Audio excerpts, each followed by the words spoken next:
আমি খন্দকার মাসুদুজ্জামান, আমার চ্যানেলগুলির পক্ষ থেকে আমি ধারাবাহিক কিছু কাজ করছি। ঠিক সেই ধারাবাহিকতায় আজকেও আমি জাতীয় প্রেস ক্লাবের সামনে একজন ভদ্রলোককে দেখতে পাচ্ছি। উনি ৬ দফা দাবি নিয়ে জাতীয় প্রেস ক্লাবের সামনে দাঁড়িয়েছেন।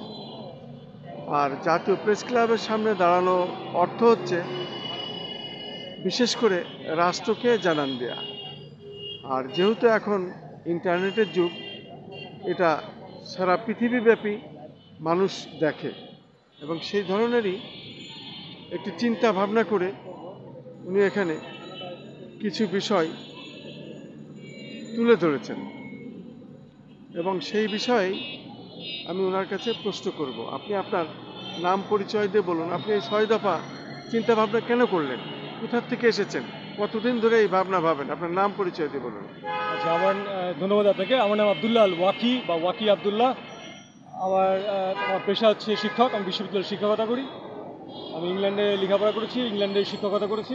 এখন বাংলাদেশে এসেছি। এই পরিবর্তিত প্রেক্ষাপটে মানুষ রাজনীতি করে গরিব মানুষের জন্য, অসহায় মানুষের জন্য।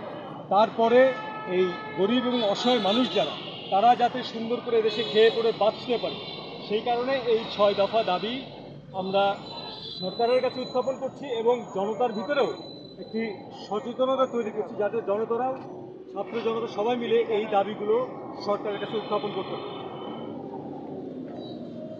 আপনার এই ভাবনা কতদিনের? এটা অনেক দিনের ভাবনা। আমি আসলে 2007 সনে আপনার এমপি ইলেকশন করেছি। 2007-এর 22শে জানুয়ারি যে 111 হয়, তার আগে একটা ইলেকশন হওয়ার কথা ছিল। ওই সময় যে প্রাইম মিনিস্টার, সে বাংলাদেশকে মোস্ট কারাপ্টেড কান্ট্রি বানিয়েছিল। ওই সময় তার দায়িত্বে বাংলাদেশ মোস্ট কারাপ্টেড কান্ট্রি হয়েছিল। তো ওই সময় আমি ইংল্যান্ড থেকে ফিরে আসি অ্যাজ এ প্রোটেস্ট, যে যিনি আমার দেশকে, মানে আপনাকে যদি আমি দায়িত্ব দেই এবং আপনি যদি আমার দেশকে মোস্ট কারাপ্টেড, পৃথিবীর মধ্যে সবচেয়ে খারাপ দেশ বানান, তাহলে তার বিরুদ্ধে প্রতিবাদ করতে হবে। এই কারণে আমি বগুড়া সদর আসন থেকে তৎকালীন সময় 2007-এ স্বতন্ত্র এবং 2008-এ যে ইলেকশন ছিল, সেই ইলেকশনটা আমি প্রধানমন্ত্রীর বিরুদ্ধে দাঁড়িয়ে করেছিলাম। তার যে দুর্নীতিগ্রস্ত দেশ, আমাদের দেশকে বানানো, সেটার প্রতিবাদ শুরু।